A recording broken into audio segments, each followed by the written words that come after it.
Ready to roll. Yep. Okay. I gotta, because once you say, oh, now we're gonna click record, and everyone's like, Oh my God. I'm scared. Okay. All right. Well, So- then we're off to the races, man. So, you guys want to give an introduction? Who you are?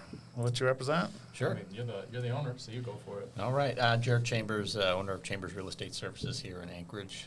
We started up about a year ago rising from the ashes of Chambers Commercial Real Estate, which has been here for about 25 years now. Started by my father, Bruce Chambers. And he was terminally ill, so I came up and figured I'd be here for 6 months to stabilize everything. And it was like 2 weeks to stop the curve. Once you're in, you're in. So we got a bunch of great people. I wasn't going to let them go, right? It was, I can't just say, hey, let me sell my buildings and send you guys on the street. So I said, okay, guys, we're starting a brokerage, and you're going to come under our tent now. And that's how we started. And we're, pretty much everything. We're residential. We manage our own properties. We have 4 commercial properties in town still that we manage, and about 50 tenants. And a lot of fun. And we also do a lot of business as well as commercial leases. So we were kind of a full one-stop shop. Sure. Yeah, Swiss Army knife. Did you have to do much, like in the transition period from your dad? Did you have to change over licensings or anything like that, or was it kind of taking his name off and putting your name on? Yeah, we had to dissolve the old brokerage. Sure. And the same identity. We got all the trademarking from the family as part of the probate process. So we did all that stuff, cut it all over, and we dissolved it. His license lapsed. We started a new one. And then talked to Jerry Royce, who's our broker. He was a good friend of Bruce's for a lot of years. He does all the training for all the licensees here in the state. I'm like, hey, Jerry. He's like, yeah, what's up? And I'm like, you want to be a broker again? He's like, sure. I was like, okay. And that was it. So the transition, it's difficult starting a brokerage. There's a lot of regulatory hurdles to do. But, I could have gone somewhere else, Jack White or so. I shouldn't say anybody. But under another brokerage, sure. But we had a legacy, and that's what we wanted to stick with. We wanted to make sure that Chambers was still here. Sure. Mm-hmm. Yeah. Sure. Great. Okay. Great introduction. Thanks. Dane? Dane Black. I'm a licensee under Chambers Real Estate Services, and I've been doing real estate for maybe a little over 2 years now, so not a super long time, but I think within that time frame, I've kind of found my footing within it and looked at a lot of how things come and go, and I just like to be very much so me and transparent and honest with everything, like good or bad. And him and I was actually doing an open house when I wasn't under Chambers. I was under a different brokerage. I was doing an open house, and he happened to go in genuinely looking at an open house, got contact information, and he said that they were in commercial as well, which is something I knew I had interest in. And and so I called him up. I was like, hey, can I learn more about commercial real estate? So he invited me in. I didn't know that was an interview, but then I got an invite to join after that, and that's where I am now. So primarily managing leases with the commercial properties we have, and then also trying to build out the residential sales part of it as well. Sure. Yeah. I think the best interviews are the ones you don't know. That's been That's my how. favorite. Yeah, coming to First Rate, I didn't even know I had an interview. I'm hanging out with Adam, Jason, and Justin, and the next thing I know, I get a phone call from Adam. He's like, "Hey, we would love for you to join the team." Mm-hmm. I'm like, "Well, I gotta get licensed, so give me some time." So yeah. How long ago was that? March of 23 is when Adam and I met. Nice. And then so I just needed a career change. So I was with McDonald's for 15 years. So I was like management. And as much as I loved it, I think it was just time for a change because, you get up to the tippy top, you start to really focus on people. But, I told somebody, I was like, I need a career change. He's a real estate agent, so he knows Adam. Adam gave me a call. And Adam, of all people, he's like, yeah, 15 minutes max conversation. And I'm at work, so I'm like, dude, I can't be talking. What the heck? And then 45 minutes later, I'm like, hooked. I'm like, all right, I want to come meet you. I'll figure out what it is. And I was just super green. Yeah. So I started in July of 2023. That's when I got started. So you and I literally started at the exact same time, and then that's kind of when we developed our relationship together because he was a new lender, I was a new agent. He was coming to meetings at the brokerage I was at, and just developed a relationship from there. Yeah. One of the observations I've had too is a lot of people who do very well is I was 10 years in the Marine Corps and then 10 years in corporate America. They tend to do very well because they've been tied to the yoke.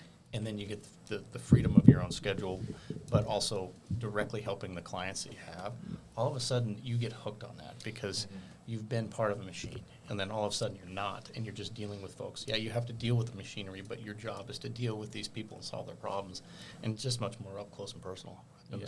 Oh yeah, a lot more a lot more rewarding, and it's a lot less like you said, transactional. Yeah. Right? Once you start to see it like as you are helping an individual find their goal and get to their goal of purchasing a house, getting financial advice or anything like that, and just like kind of starting that plan, like that's the most rewarding part. Yeah. And so that's kind of why I'm in this industry now, right? And we just closed on a deal with somebody that This morning. Yeah. yeah, That's right. great individual. I mean, I was making fun of him last year. Shout out 'cause- Jordan. Yeah, shout out Jordan with Allstate. He, I made fun of him earlier because last year him and I had a conversation and then crickets. And I'm telling Dane, I'm like, hey, I mean, we probably got ghosted.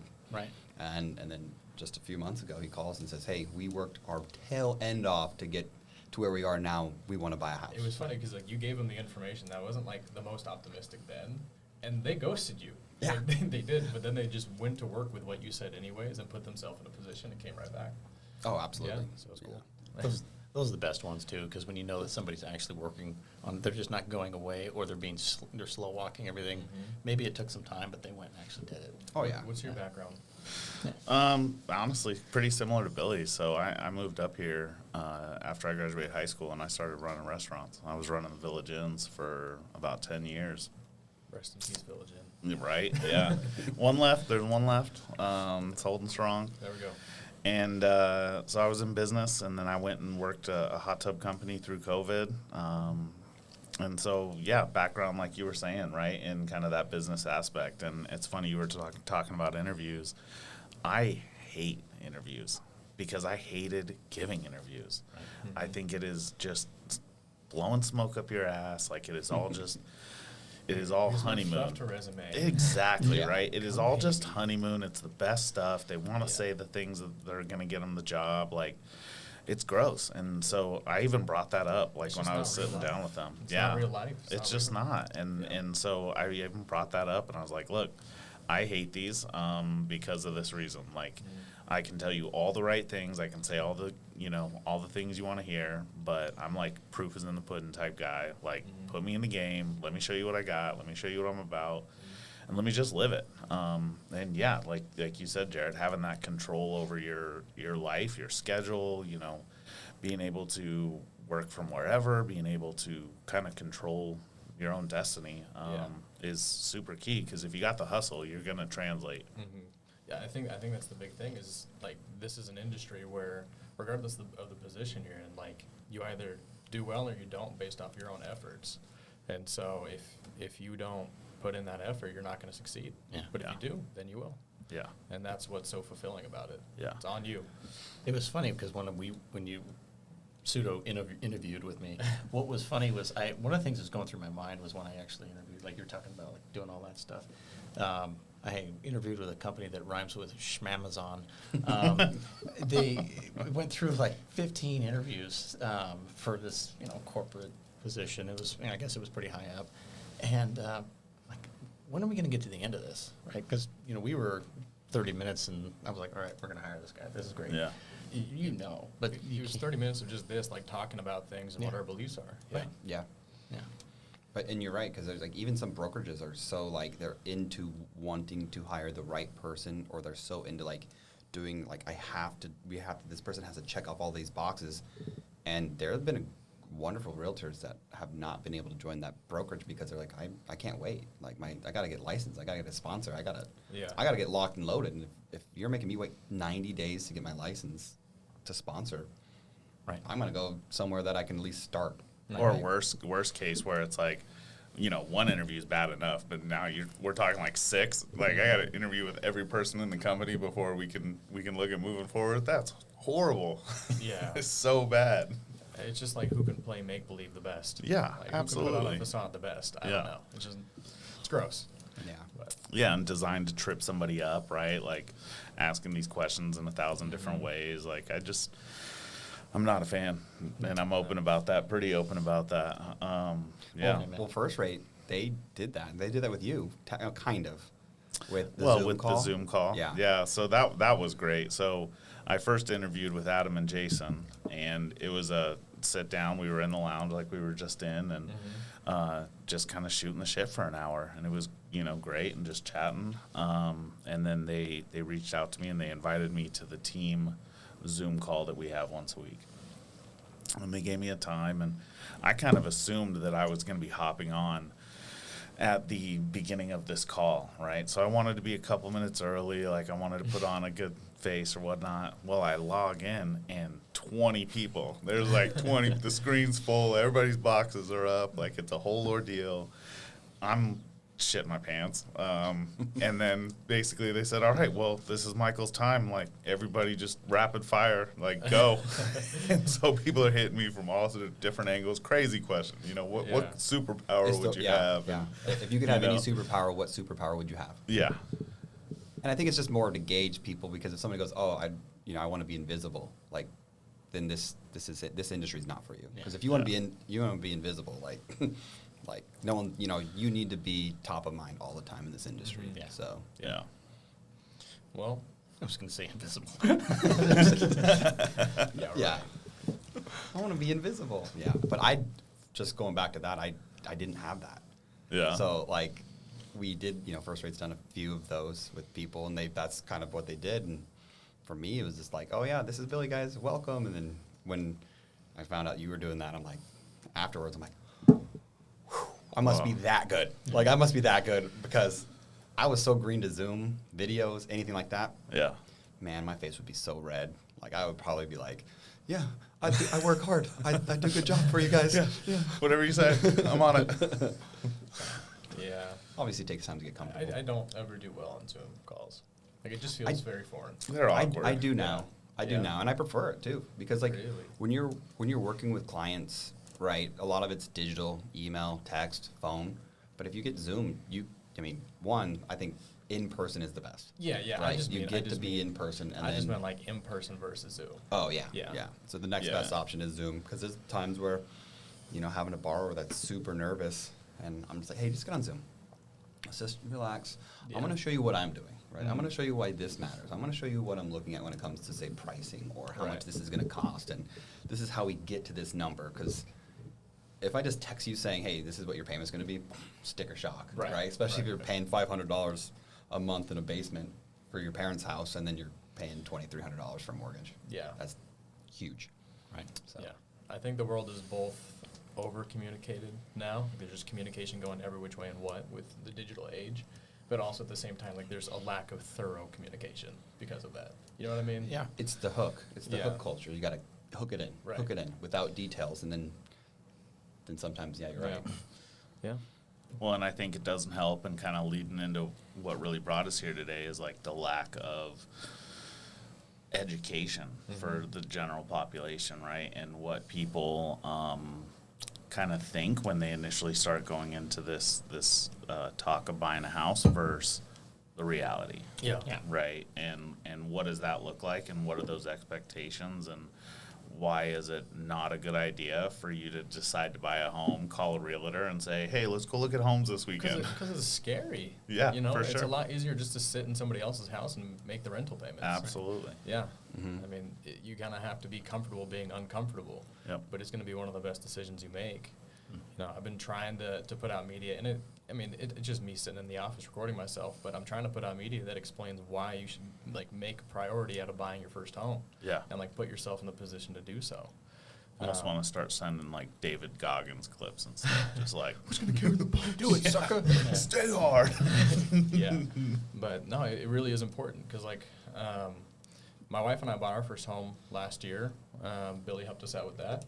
And I think we can mutually agree, like me and her, like, that's the best decision we've made. Yeah. I mean, just the equity we've already grown in the home, and how we can leverage that property in the future. Yeah. Like, we're no longer in the rat race of rentals. So, And I think it's funny you say that, and we've all seen it in this room, and me especially, being as green as I am, have seen it within just the first few months, is those good people who are like, we're going to wait till rates, right, hit 3% again. We're going to do all this. Mhm. Well, they're not considering what that's going to do. Like, what would it take for rates to hit 3% again? Basically, the world's going to be on fire, right? A lot of hurt. All your family's losing their jobs. Like, people are crying. It's the LA riots going on right now everywhere. It's chaos in the streets, if right? rates hit 3%, that means our economy is toast. It's done. It's It's done.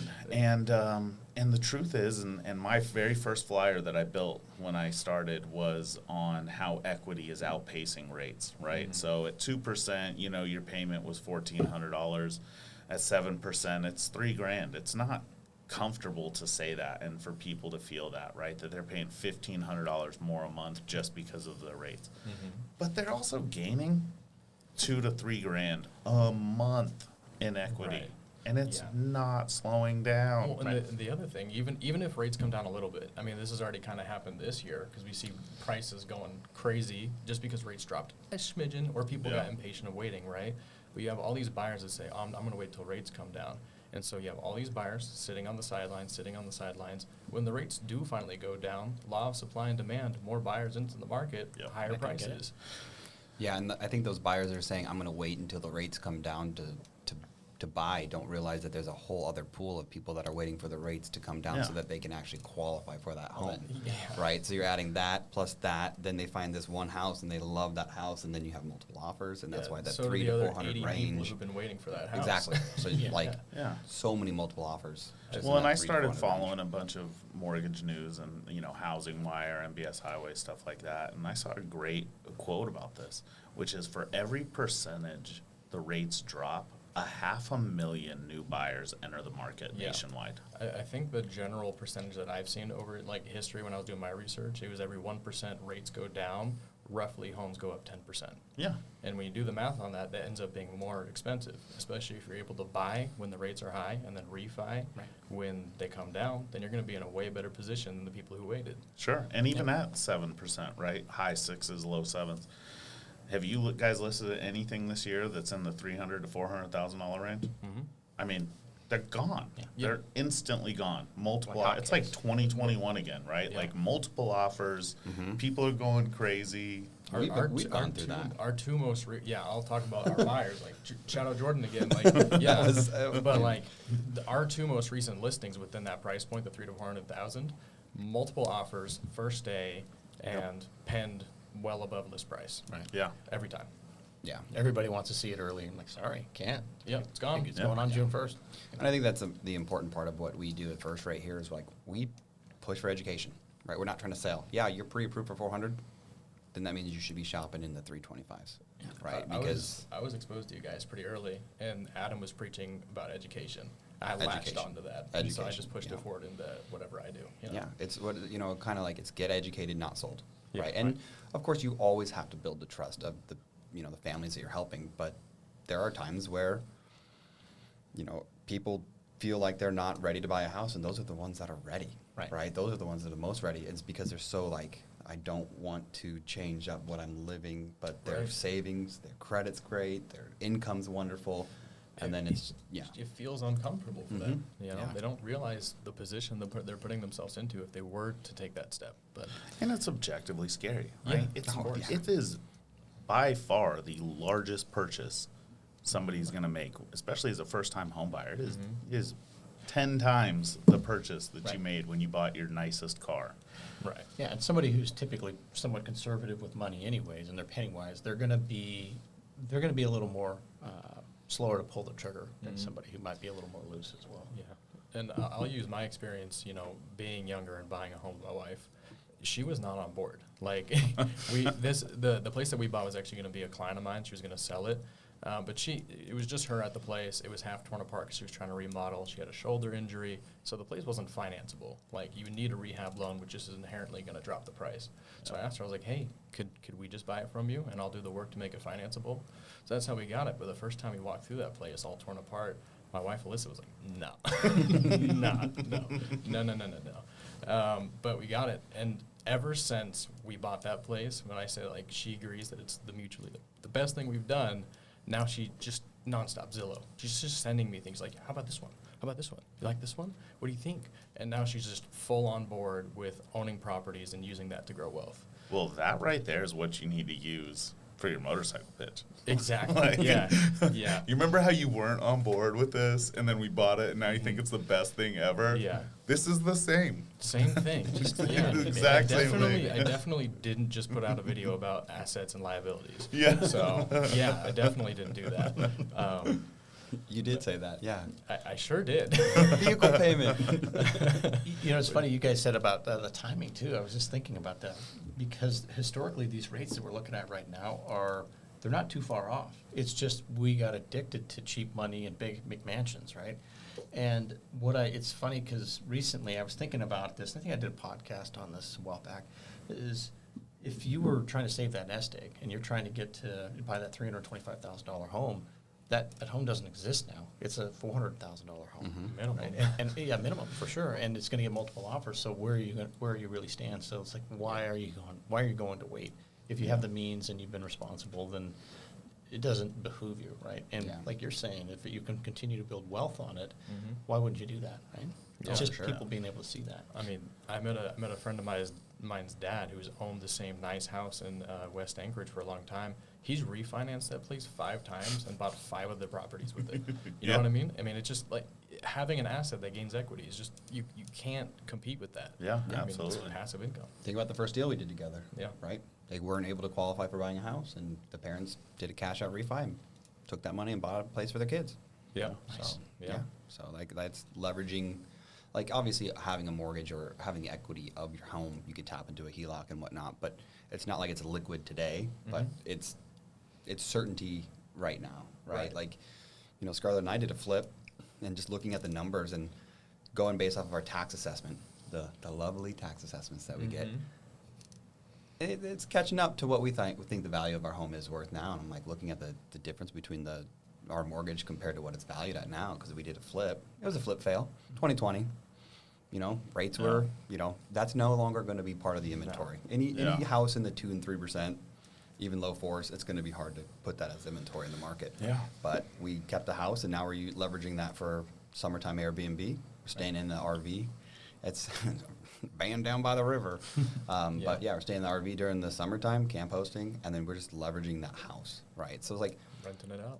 yeah, Airbnb, right? Airbnb. Yep. And then what you can make off the tourist season in Anchorage or even Alaska, we were able to, you know, net kind of like 9 months of our mortgage. Right. So then you're like, okay, so 9 months of the mortgage is paid off. We're good to go. Almost We free can- living at that point. That's Oh, for crazy. sure. Yeah. Yeah. That is so and crazy. on to top me. of that, when we look at the market too, we look at hotels and stuff like that. Yeah. There's a 2 queen room per night's like $600 to $800 right Yeah. now. And like we're kind of in the 400 to 500 range, and we're 3 bedrooms, 4 bedrooms, 3 bathrooms. Like it's a pretty nice house, Yeah. right? And it's way too big for Scarlett and I. So we're using that as a tool to help build wealth for the future. So Yeah. Yeah, I mean, we bought a townhouse, and so our neighbor that we share a wall with, it happened to be an Airbnb, and we found it on Zillow. We were going like, 300 per night? Oh my! And so that just goes and shows. I mean, we were sitting there looking at our mortgage and then doing the math. If we rented it out down the road, like Billy's doing Airbnb, we're way beating our mortgage. Sure, or even just rent, like long-term rental, right? Like Easy. my neighbor, great guy, is a pilot, made captain. They moved on up from the slums of our neighborhood into Sky Hills over there and are living it up. But super nice, 1,500 square foot house is what they moved out of. They put it on for $3,100 a month, and they had people beating down their door for it. Like Yeah. insanity. Yeah, for sure. yeah, I mean, and it's funny you say that because you look at people posting things on Facebook Marketplace for rent, and anything over like $2,500, you'll get like a group of people that are just like nasty. They're nasty. Like, oh my gosh, your rents are so high. And I'm like, we live in a day and age where, you know, rent's going to start increasing. Yeah. Right? It's there's a shortage. All of those people are renters. Yeah. well, I mean, I'm not. Yeah, I mean, I low key, Well, I low whatever. key creep on their Facebook. It's like, would they get pre-approved? No, But, you they're know, not. like, but they're not yeah, there. Like that's we'll the thing. cut this one They're out. haters. No, The it's- rent's too high. Have you I'm thought good about with it. buying? yeah. Yeah, exactly. Yeah. Yeah, they're just negative Nancy's. They're bringing everybody down. We don't got time I mean, for I've that. had other people say, like even friends of mine, they're like, oh, you know, people that own multiple properties are gross. Like that's why it's so expensive and this, that, and the other. And it's like, people put themselves in a position to be able to do that. Like, they made sacrifices to do that more often than not. And so just because you haven't doesn't mean you get to talk them down because they have. I don't know. Yeah, the market's the agreed. market. That's it. Yeah. It's dispassionate. So. And I think comparison is the thief of joy too, right? Because they don't know what they do in the background, right? I remember being young, and of course I was like super materialistic. Like, I like nice things, right? And I remember seeing somebody driving a car that's not that nice, and I didn't say anything, but in the back of my head, I'm like, oh man, like, I know this guy. Like, why is he driving this kind of car? And the next thing you know, he has like 4 or 5 homes. So like, he definitely leverages money to, he's like, I don't need a nice car. I don't need nice things to show off or anything like that. So I'm like, okay, so there's, obviously you don't want to judge a book by its cover, but when I was in 19, 20, you're like, oh, I got a nice truck and you don't. And then all of a sudden you're like, you have a lot of investments and now you're taken care of for the rest of your life, basically. Right. So you can retire at 40 and I'm, and that's, 33. That's the working my butt off. education piece of it, right? Financial Like, literacy. that's it, right? And, it's so commonplace in this day and age for people to just want, and need the newest car, or need the newest phone, or need this. And, dude, speaking from experience, right? Like, I was there, and we actually, my wife and I bought our first home in 2019. But we started looking in 2017, and we were a little different. I had spoke to several people about it, and so we went straight to a lender. And he pulled apart our finances and was like, yeah, you're a ways out. But we worked the program. We did what was asked. We ate ramen for 6 months, or, we were cheap about it. We really sacrificed.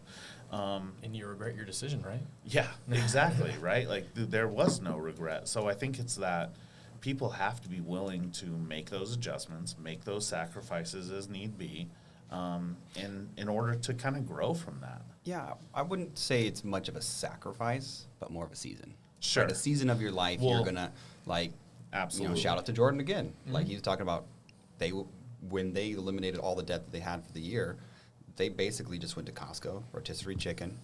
They went and got salads, and they got the frozen vegetables and carbs and stuff, and they basically lived off that for a year. Yeah. Right. So it's not like ramen noodles, of course, are what, 35 cents. Yeah. I mean, that's expensive now Yeah. for ramen noodles. I remember it being like 15 back in the day. Well, Yeah. and it's also not Yeah. like, if you talk to my 9-year-old, it's not sacrificing to eat ramen noodles. Oh, Like, no, that dude's no. like, oh, this is the It's chef's creme de la kiss. creme. Oh, you add a little egg, a little green onion. Oh, he loves it. Yeah, Yeah, I but mean, who told us that ramen was bad, right? Yeah. Somebody along the way, because we did it in college. Yep. And then all of Yeah. a sudden you're like 25, like, oh, I've got a little bit of coin. I don't need to do that anymore. I'm like, now you got these it's pretty ramen. nice. Now you got these ramen noodle houses that are like $18 a pop, and I'm like, man, I could have made this at home. Right. For like Ever had $2, cup of some noodles? eggs, and I mean, obviously it's Way it's better. great ramen, but still, yeah.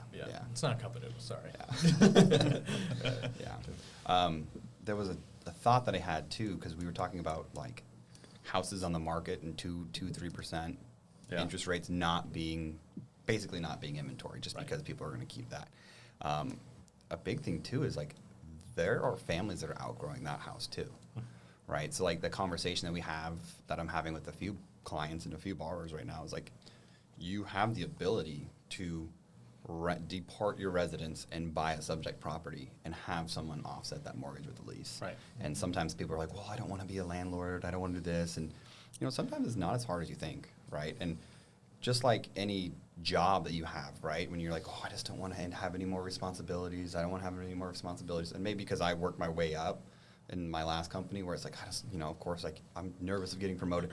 Yeah, it's a little bit uncertain, but at the end of the day, it's like once you start to learn these things, it's like, oh, this is easy, right? And we're on our 3rd season of Airbnb-ing it, and I remember our first time ever, like, cleaning and making sure everything's folded and this and that. And we're not getting lazy now because Scarlett does most of the work. She's amazing, but like she's out of town, and I just had to do the little turnaround and the clean of the house, and I'm like, this is not as hard as I thought it was. Like, but for very first time, I'm all like, what if they judge us for our house, or what? Just like the same thing as like a landlord. Like, if you are a good person, you will be a good landlord. Yeah. Just don't let people take you for granted too. I was going to say, like, I haven't been personally in that experience yet of being a landlord. I'm planning on it at some point, but it feels like if you're responsible with maintaining your home and you're responsible with getting the right people in there and taking your time and doing that, it should be a fairly, as far as work and income goes, easy process. right. Sure. Well, and and also, I've always been a big proponent too of especially in this rental market, like, get a property management company. If it's that overwhelming and that much of a headache for you, you're still minting money Yeah. by paying a property management company, and you don't have to do any of it. And that it really is more of set it and forget it. Yeah. Set it and forget it and move on. I have a friend who's a paid host, right? So Sure. has 30 Airbnbs and hosts them all, and is constantly, does very well, and make sure that it gets turned over, and it's a cash cow. It does Yeah. great, especially this time of year. Holy moly! Yeah. Yeah. I mean, yeah. Airbnb right now, it's. I mean, I do have I feel like because they built all those hotels on C Street and Tudor, like that's kind of the Airbnb leveraging is kind of going away. Right. But not. No, It's not it's gonna not. disappear. Not really. No. I mean, my dad runs the Marriott Courtyard over off Spinard, and I mean, they're $480 a night for a hotel room with no kitchen, with a bathroom, like. With free continental breakfast. Yeah, right. Like From 7 to 9. There's really not So- much, but you see a lot of people who are coming up here who need the space Yeah. and who really need to spread out and have separate rooms or have that extra bathroom or the kitchen, right? I mean, I know when we go to Hawaii, for example, the first stop we make is Costco because we stay in an Airbnb. We go to Costco and we offset our costs by prepping lunch, prepping some dinners, prepping some breakfast at the Airbnb. That's still what Alyssa and I do every Yeah. weekend. Go to Costco, meal prep for the week, done. Yeah, 3 hours, all good for the week. yeah, Yeah. exactly. So not going out and grab a sandwich or anything. It's a whopping like $50 for a week of food. Yeah. If you do And it then I'm like always that. like, Dane, you want to go get a snack? You're like, oh, I got food. I got food. At that I do, one." I do. All right, let's go get coffee. Let's go. You haven't talked him into $2 tacos at Serrano's yet? Oh, no, that's good. Yeah, we've done that a few times. That Yeah. one we'll play. I don't know if they're $2 or $2.50 anymore. Because I went the other day and I paid full price, but I got On it to go. Tuesday? I got it to go. I don't On know if Tuesday, it's, though? Yeah, Oh no. but Not maybe even they Serrano's boozled me fault. because I wasn't I'm gonna getting cry. a drink or two. Yeah, I think it's because you got it to go. Yeah, maybe. But I think the affordability issue is why you've seen the valley explode so quickly. Yeah. As it has Oh, over the yeah. past few years. I mean, because Anchorage got so expensive so quickly suddenly, like Wasilla just bloomed. Wasilla, Palmer, so. Well, and that started 10, 15 years ago. Yeah, but it's just Yeah, when Arco accelerated. took off. And it's still going. It definitely is. I mean, I remember 10, 15 years ago, you were able to get a brand new house, acre a lot, $200,000. Now, obviously, it's a different story, but it's still in more comparison affordable to out Anchorage, there. Yeah. way more affordable, Yeah. way newer of a home, way nicer. I actually have like the stats. So, residential or single-family home and condos are on average in the Matsu $457,000. That's the average sale price. In Anchorage, it's still $521,000. Yeah. Yeah, and you're probably getting a Way more townhome bang for your downtown buck. with a $500 HOA on top of that. too. Yeah. Yeah. Yeah. But yeah, it's a supply and demand issue. I mean, there's 370 single-family condo and single-family home and condos available in Anchorage right now, and there's 450 out in the valley. There's more inventory right now in the valley than Anchorage. Yeah, I think that's kind of been like that for a while. Yeah, but that's crazy. Yeah. I mean, it's just they're building them so quickly. Yeah, all the new builds out there, I mean, you might have, I think there were like 95 here last year, and there was like almost 200 out in the valley. So, I mean, Well, and- they have way less people, too. Yeah, and you have no, good luck. You're not adding a gang more homes in Anchorage. You're just not. No, there's Not no- unless there's we're not much buying space, state land up on the hill or stuff like that. Like, there's just no room. Like, Yeah. in the valley, you have that endless, literal valley to, Yeah. to kind of build in. Yeah. The supply-demand report is kind of going to tell you how much homes are going to go above list price. Yeah. And in Anchorage, you have, on average, like just over a month of inventory.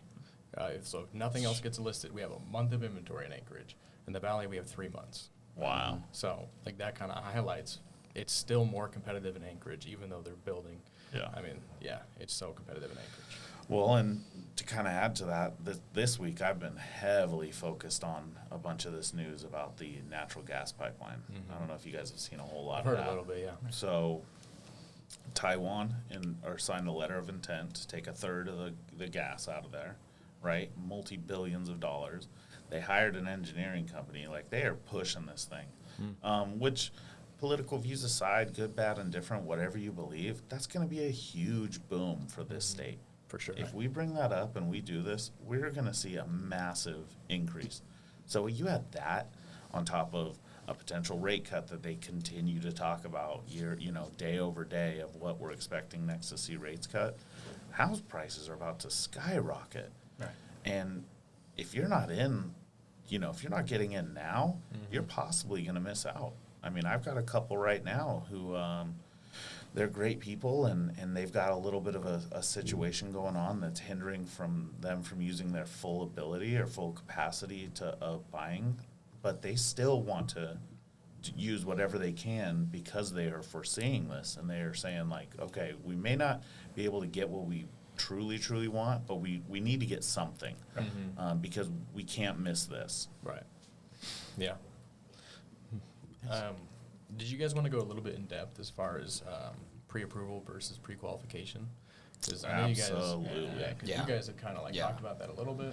Yeah, because we always talk about like pre-approval, right? And that's kind of our big thing for first rate is, what's the difference between pre-approval and pre-qualification, right? And people think, oh yeah, I got pre-qual, I'm ready to go. They're synonyms. Yeah, absolutely. Yeah, so it's a big difference, right? Because pre-qualification is basically you telling me how much you make on average, what's roughly your credit score, and what do you have as assets. Sweet. If you have this, this, and this, you can afford about this much in that range. This is what you can do. And then pre-approval is like trust but verify, right? It's trust but verify.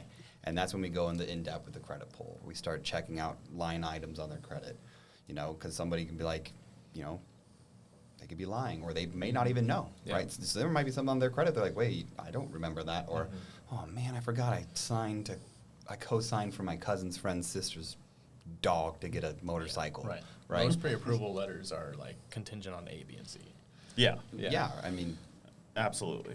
And exactly what Billy's saying. Like a pre-qual is such a basic conversation. And truthfully, when we're talking to people about kind of the pre-qualification or what in industry terms would require a pre-qualification, we're just taking an application, right? So we're saying, hey, spend 10 or 15 minutes on this thing because, again, people feel this whole process can be very overwhelming.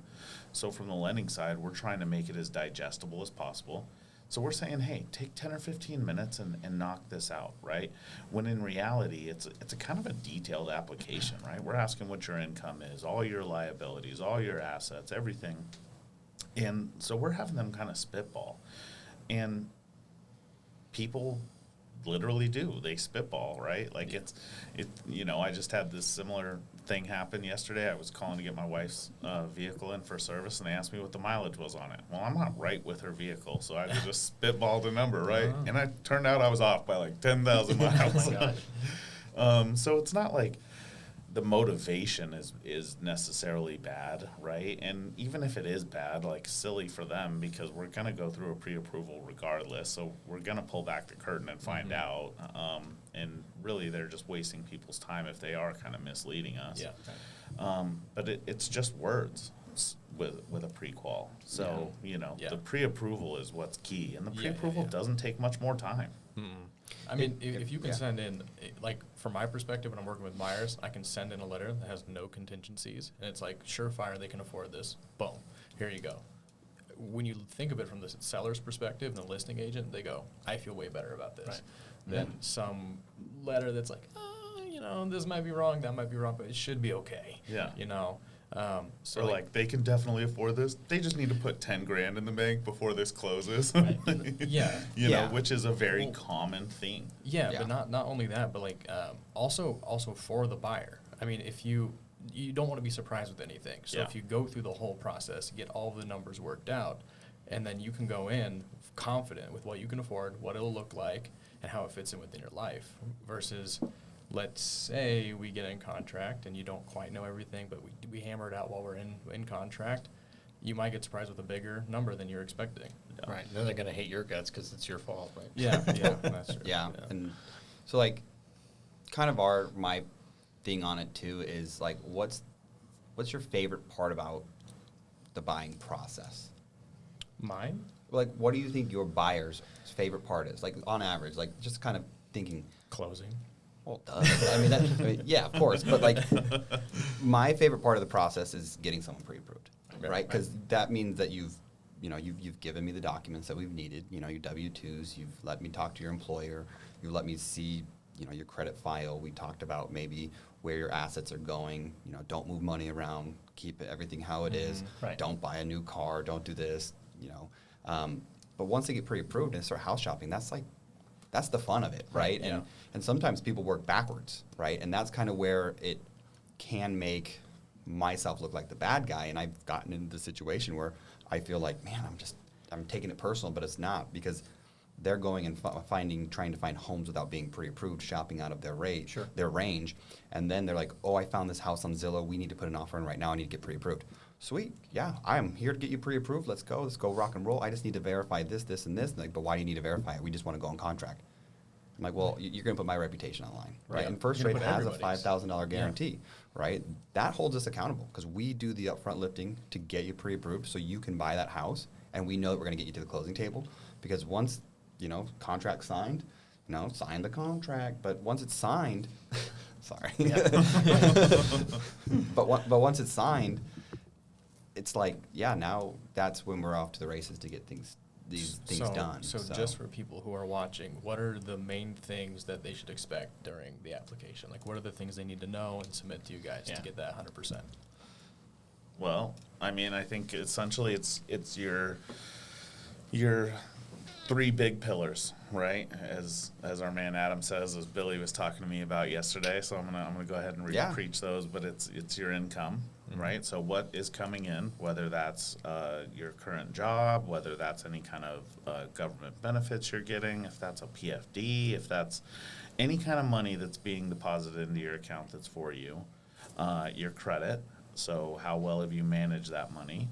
And then your liabilities, right? Is that correct on that third one? No, kind of. It'll be your income minus the liabilities. Income right? minus liability, okay. Yeah. Then your DTI. your DTI, debt to income. Yep.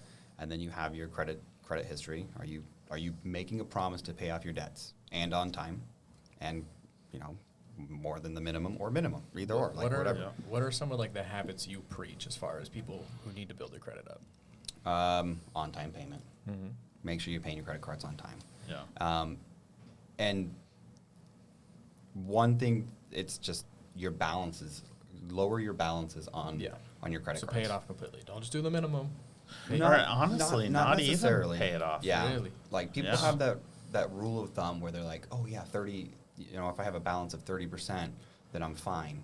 And I'm like, obviously, once you go over like 50% of your balance, it's when it's going to start decreasing your credit score, right? But if you are in that 30 range, it's just going to kind of keep it in that, kind of where it is, kind of in check.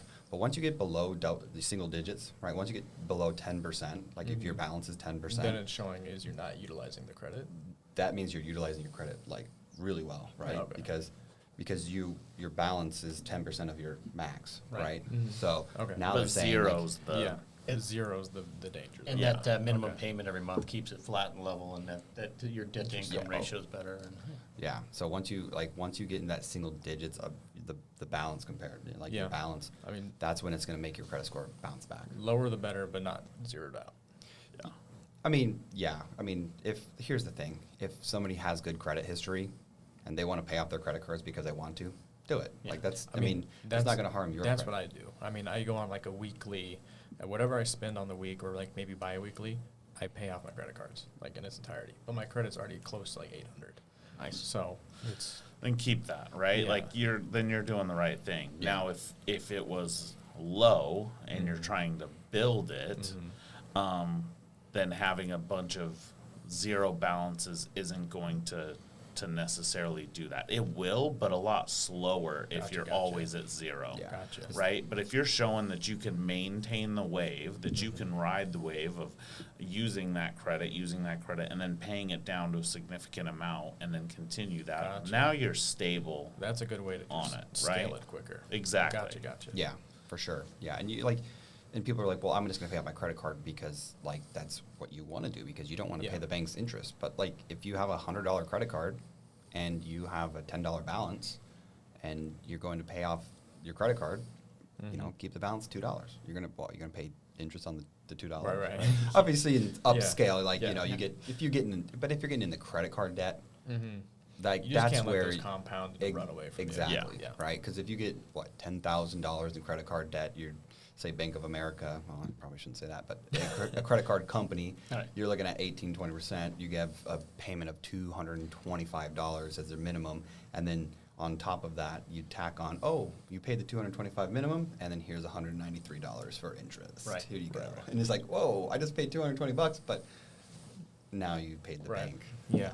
I've done it once where I've got like 5 cards, and it was cool at the beginning because I had the introductory rate of 0% for 6 months. So it was like, boom, $5,000, and then I got the next one. Then I just paid it off with the next one, and then got 0%. So I had like free money for about a year. It was pretty cool. Yeah. I mean, if you could utilize Yeah. that, then heck yeah. But like, you know, for credit reports, I mean, building your credit,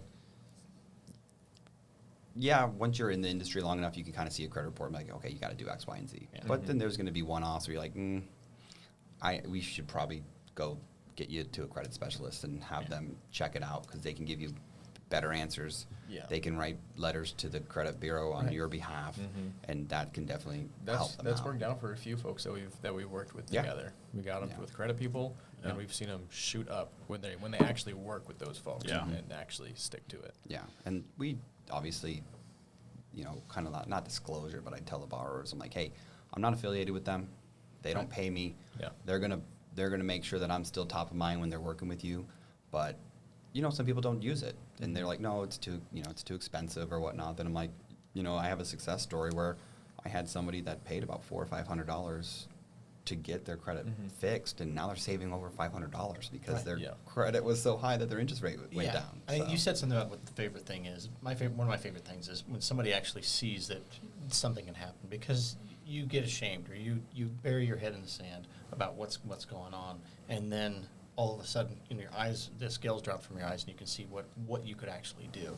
I like that because most folks, they don't realize that they can dispute a lot of that, right? Yeah. And you know, you have to clean certain things up. You have to make sure that your information is locked. You know, you got to freeze the credit report, and, you know, and all that stuff. And then, you know, you got to freeze the snitches because there's all those snitch agencies that feed into the credit agencies. Oh, yeah. You know, and they'll tell on you, so you have to lock them out. But then when that happens, and they can come up with a battle plan and an actual plan rather than just wait for 7 years for something to happen. Exactly. Yeah. And like that's kind of that might be a you know, somebody might not understand this, but like you could still get a mortgage if you have a ding or two on your credit. Yeah. Like it's, you know, nobody's credit's perfect, No. right? And you know, of course, there's going to be those codes on the credit that's like, you know, balances are too high, and they're like, but my credit's 800. Why am I getting this term? It's like, because if it's not perfect, you're going to have these codes that show that.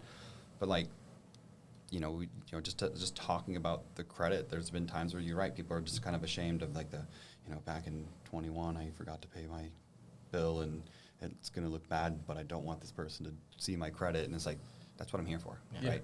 You know, it's either I'm going to look at your credit score and come up with a plan, or I'm going to look at your credit score and say, hey, let's go have fun and go shopping. Yeah. Like, go find that house. We're not here to point and laugh. We're here to Yeah. help. You know. Yeah, I mean, if you go to Bangkok and you got something on your downstairs when you come back and the doc looks at it, they see that all the time, right? That's Yeah. right. I mean, Yeah, that's okay. I mean, it's a good You know, it's like, analogy. oh, I better just not go get my penicillin. Like, no, you know. Yeah. Yeah, absolutely. Well, and I think that's a huge thing for people to be aware of, right? Like, and something that is hard as well for people to understand is we're kind of going to open things up. We're going to dig through your underwear drawer. Like, we're going to be looking at all these things, but it's not from a place of judgment. Yeah. It's not from a place of pointing and laughing. Like, we want to get you it's- right. It You is gotta- to get you right, Yeah. right? And so understanding that we're truly here to help, and it is ultimately designed to benefit you is key. Mhm. Well, Yeah. we're here to see you win. Yeah. Right. Yeah. I mean, there's been times where, you know, we've worked with clients that haven't used me, right? And I'm Yeah. like, you know, that's awesome. Like, I'm just here to see you win. Like, obviously, what is it going to take to win the deal? Because Yeah.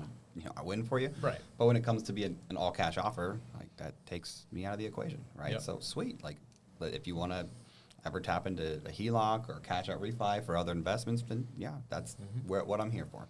But right now, I see you winning, and that's all I can root for. Yeah. Amen to that. And for sure, there's bad apples out there, right? Like, there's people who are What are those, very RFLs, Renters for Life. no. Well, I mean, like that have misrepresented us and where we're at, right? Oh, And yeah. have made people feel uncomfortable.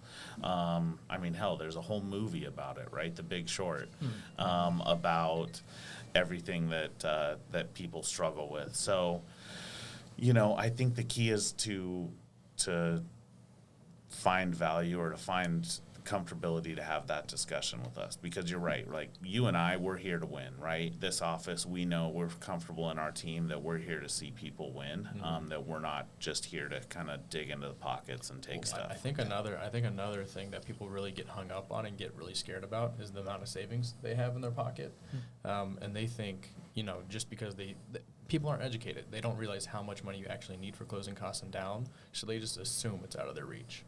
When, like, we look at their savings as well, because we need to know they have funds to close, but they get anxious. They get, don't look at how much money we have saved, and if it's not enough. But, one of the things that's super common that in the last few transactions I've done with buyers is we ask for seller concessions. And that significantly helps offset the down payment closing costs with buying. And they end up with a lot more money in their pocket than they think they would after they end up buying the place. Yeah. So, I mean, Yeah. literally went through that today. We saw that final number on the settlement statement, and they were like, oh, that's not so bad. Yeah. So, Yeah. For Well, sure. and I know, and again, something that we do and our company kind of promotes is we like to discuss worst case scenarios, right? And first of all, you don't need, common misconception. You don't need $30,000, $40,000, $50,000 to buy a house. No. You don't. And when we go through pre-approvals, when we're walking through, there's a lot of those costs that we don't control.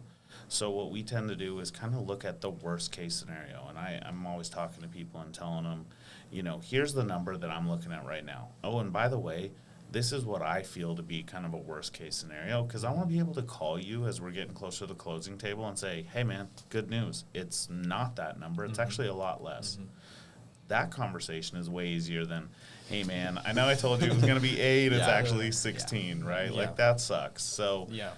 really trying to under-promise and over-deliver, Yeah. right? And to feel comfortable about that and not to kind of preach out our honesty or what we value. It is very important to us, and it is important to First Rate. But, I had a conversation with a guy the other day who's trying to make a big decision, and part of that looks like he might want to buy a property now, but he also might want to buy a property in 6 months. And he asked me, he was like, well, give me your honest opinion. And part of that was I had to talk to him and be like, well, look, man, there's two sides to this, because it really depends on what you want, but also, I don't want to come across like, oh man, that sounds great. You should buy a house today, and you should buy one, and let's run this Yeah. back in Yeah, December yeah. and do it all over again, because I get some benefit to that, right? But You're being playing honest the long with that, game, and you're also Exactly. feeling good about it, right? Because Exactly. if you do a good job, you give honest advice, not to make it sound all business oriented, but you want referrals down the road. If Yeah. you do a good job, somebody say, that guy did a good job, go work with him. Sure. And that's kind of how you play the long game, or else us in our position are going to be in a rat race trying to find new leads or whatever it may be down the road, when if we do a bad job, no one's going to tell their friend, hey, Yeah. they did a good job. No one's going to do that. So Yeah. And talking about, you were talking about, cash to close and funds and whatnot. Yeah. And, a big misconception is you don't need 20% down. no. You don't. That's- You have some loan programs that are there for you, right? You Yeah, have the 'cause 3% people conventional, throw up there. the 3.5 FHA, and That's and the 20%, like you said. I wanted to key in on that. A lot of people are hung up on that. I talked to so many people, and they're like, I don't have 20%, because I'm sure they look at a house. It's like 400,000. They pull up their calculator. They're like, times 0.2. yeah, You know? I mean, of course, when you start to get into multiple properties and whatnot and start doing investment properties, yeah, there's going to be minimums for that. But when you're talking about first-time home buyer, right? There are programs that help alleviate that. Yep. And you also have the ability to leverage a wonderful real estate agent or realtor that's going to potentially ask for a little bit of help from the seller. Like, hey, can we get $2-3 grand to help offset some of the Yeah, closing costs? I think I think that's another misconception about real estate. It feels very like business oriented and cut and dry, but you can get so creative with contracts. Like I was helping, I was listing a property. We were in contract, and instead of doing repairs, the sellers were like, "Can we just leave the lawnmower for the buyer?" And then the buyer was like, "That works. That's cool." Yeah. So, and so no repairs done. Everybody was happy. Yeah. Yeah. So Yeah, it really is choose your own adventure, what I've seen. yeah, I mean, you can get so creative. Yeah. Yep. But Yeah. how you doing? Yeah. Are we doing good on time?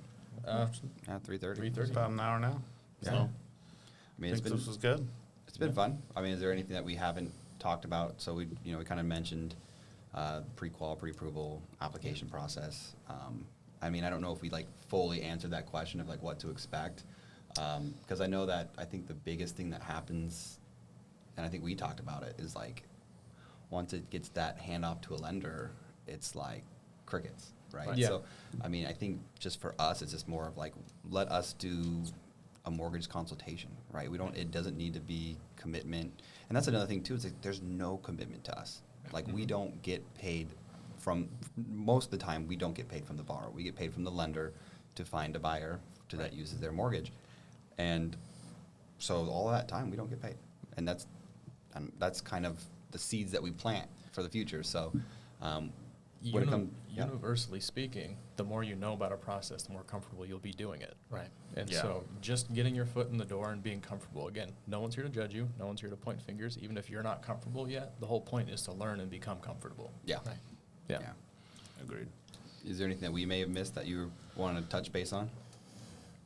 No, I'm just thinking it through. I just think that the most important thing is at the outset, set the expectation and then the right handoff, because everything's going to be different. Like you said, every transaction, we're going to have a million different things that are different from the next. So having that breadth of experience, but then, not being judged for it. I think that's the most important thing, is explaining what's going to happen.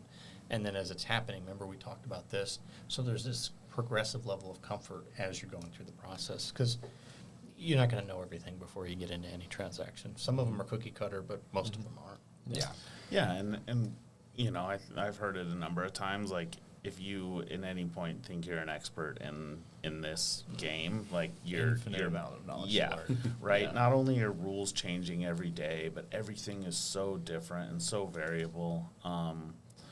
But just being transparent and open and honest, I think, is the key, right? And helping those buyers who we are, as this discussion is kind of wrapped around, are inherently uncomfortable, inherently scared, inherently worried, really focused on that, and to make them more comfortable, make them more educated, and to make them, feel better about the situation, I think is almost more important. Right. Yeah. So For sure. And that's kind of one of I the don't disagree. reasons why I got into mortgages and lending. It's like I remember buying my first house, man. I was so nervous. If we were making fun of the signatures today, but like if you saw my signature, I'm just like, I don't even know how to spell my name. I'm so nervous. Yeah. And then now doing it every day, like just now after purchasing like a second home, right? We did a flip, sell, did a second home. Like now it's like, man, that process was like, but I get it. Like Yeah. I want to be the advocate for the nervous Nellies that are like, I don't want to do it. No, like we got this. Trust me, Yeah. you want to do it. And Yeah. I'm not Yeah. just saying that for me. I'm saying that for you. yeah, absolutely. It's funny though, because once you get somebody that is made the commitment and that escalation of commitment occurs, and they're in your office, things just sort of take off after Yeah. that. It seems like. Yeah. It feels great. Well, they immediately kind of go, and there's a clicking point. Like, they immediately go from that nervous, timid Nelly to, like, so comfortable Excited. and like, oh, we're bros or we're besties Yeah. or like, Yeah, let's yeah, kick it yeah. and hang. Yeah. Yeah, they're amped up, and that's so cool to see. Mm-hmm. Yeah. Yeah. And that just proves like relationships right there. Like Yeah. it happens because there's, I'll see people that I've done loans for and I'm like, how's the house? How's the kids? Yeah. Like, and of course you just, got to take tiny notes, right? Earlier today I was asking a question and I'm like, man, I don't know this answer. So I'm like trying to ask him a question just so I have it. So like the future when I'm like, so it makes me look better in the future, right? So, Absolutely. yeah. Always Right. learning, always growing. Oh yeah. Yeah. Cool. Well, fellas, I apologize, but I got to scream. Oh, you're good. Yeah. You're good. Yeah. You got to Thank go. you guys. you're Appreciate doing you coming in. Yeah. Was it Miss Alaska? Yeah, I got to go pick people up and let them get ready for the night. So. Okay. Oh, was I'm there a on big shore for- pageant tonight? Yeah, it's Miss Alaska. Oh, that's snap. Okay. Yeah. That's the thing we did the cutout for, right? Yeah. Okay. Yeah. We're sponsoring a page in there. So All right, man. We'll go have fun. I'm not going. I'm just chauffeur. Oh, you're so even better. Yeah, I can stay home and relax. Oh, He's the And free refine, Uber ride. refine the presentation. refine the presentation. I Yeah. like it. I like it. Don't forget to end Good it luck in a with that. DocuSign. Yep, And, yep, yep. utilize the home Signature, purchase. Date signature. Yeah. Yeah. Just click this button right there. What is it? Don't worry Yeah, about it. yeah. It's fine. No, you don't. I was gonna say you could just No. add my name to a DocuSign. Like Billy wants us to click this, but nah, no, never mind. No, it's a good way to have a very short marriage for me. Yeah. So I won't do that. Yeah. All right. Thanks, guys. Appreciate Yeah, you thank you guys. guys. This is great. Thank you guys so Well, much. thanks for having us in.